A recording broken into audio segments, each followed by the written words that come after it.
नमस्कार दोस्तों। हमें अक्सर लगता है कि ऐसा मेरे साथ ही क्यों होता है।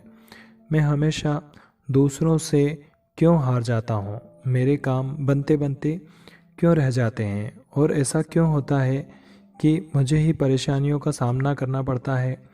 इस विषय को जब भी कभी हम किसी ज्योतिष या प्रख्यात पंडित से जानना चाहते हैं तो उनका एक ही मत होता है कि आपके पूर्व जन्म के कर्म ही आपको इस जन्म में भोगना पड़ रहे हैं। यह समस्त दुख उसी के चलते आपके जीवन में है। इस पर सामान्यतः लोगों की पीड़ा होती है कि हम और हमारा परिवार ही क्यों संघर्ष से जूझ रहा है।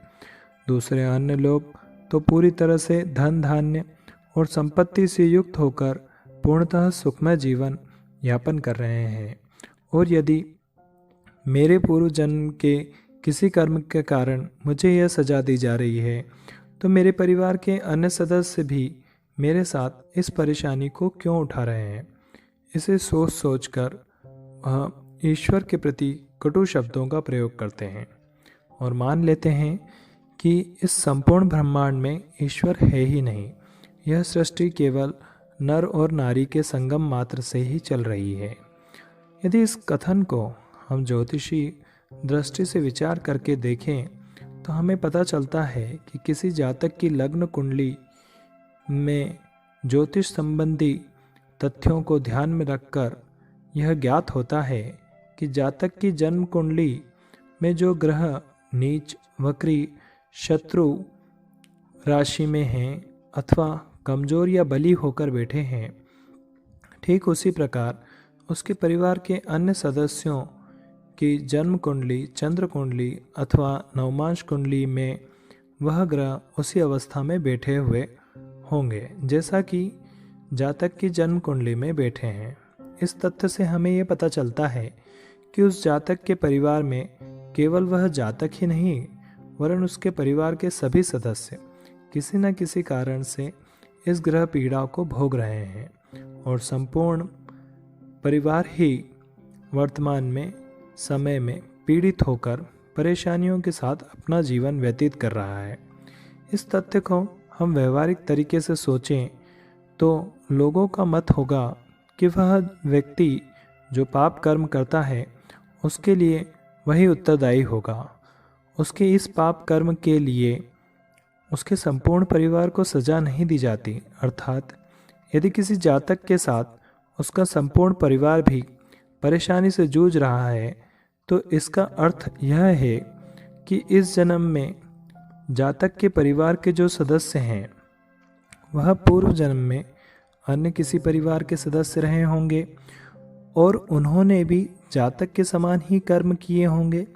इस कारण ईश्वर ने उन सभी लोगों को एक परिवार के रूप में रखकर इस पीड़ा को भोगने के लिए सम्मिलित कर दिया है ताकि वह सभी एक साथ एक जैसा ही दुख भोग सकें।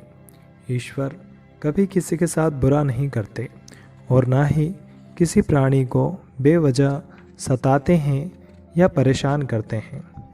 इस कथन के समर्थन में मैं कहूँगा कि यदि जातक की जन्म कुंडली में कोई दोष हो, जैसे कि उसके परिवार में पितृदोष या अन्य कोई दोष दिखाई दे, तो इस स्थिति में उसके जीवन साथी की लग्न कुंडली, चंद्र कुंडली अथवा नवमांश कुंडली में भी आपको यही दोष इसी स्थिति में दिखाई देंगे। जिससे यह कथन और भी तर्कसंगत लगने लगता है। आप इस कथन की पुष्टि श्रीमद् भगवद गीता के उस श्लोक से भी कर सकते हैं जिसमें भगवान श्री कृष्ण ने अर्जुन से कहा था, इस आत्मा को शस्त्र काट नहीं सकते और न अग्नि इसे जला सकती है, जल इसे गीला नहीं कर सकता और वायु इसे सुखा नहीं सकती है। आत्मा केवल शरीर बदलती है, आत्मा वही रहती है। अर्थात ईश्वर किसी आत्मा को प्रत्यक्ष रूप से दंडित नहीं कर सकते। इसीलिए जीव योनि में जब किसी जीव के शरीर पर चोट लगती है तो वह कुछ समय में ठीक हो जाती है, किंतु इस शारीरिक या मानसिक चोट के कारण जब जीव की आत्मा को भावात्मक आत्मिक रूप से तकलीफ या दर्द महसूस होता है, बस वही ईश्वर द्वारा दिया गया दंड है। इस कथन को तर्कसंगत इस प्रकार भी माना जा सकता है कि किसी जातक के पास अकूत धन संपत्ति और बाहुबल हो, किंतु फिर भी उसके शरीर में कोई परेशानी हो अथवा उसके परिवार के किसी सदस्य का कोई दुख उसकी आत्मा को भीतर ही भीतर परेशान करता रहता है और उसका मन सदैव अशांत रहता है। अब आप में से कुछ लोग ऐसे भी होंगे जो मेरी इस बात का समर्थन नहीं करेंगे। उनका मत है कि बहुत से परिवारों में ऐसा भी होता है कि कोई एक व्यक्ति सुखी जीवन व्यतीत कर रहा हो और अन्य सदस्य दुख भोग रहे हों। इस पर मेरा विचार है कि यदि चूँकि पूर्व जन्म में उन सभी के कुछ न कुछ अच्छे कर्म भी रहे होंगे, इस कारण इन सभी सदस्यों के मध्य उस एक व्यक्ति का जन्म हुआ होगा जो कि वर्तमान में सुखी है। किंतु जब परिवार के अन्य सदस्यों के अच्छे कर्मों का फल पूर्ण हो गया अथवा हो जाएगा, तो वह व्यक्ति स्वतः ही या परिस्थितिवश इन सभी से या तो दूर हो गया होगा या दूर हो जाएगा। हमारी इस बात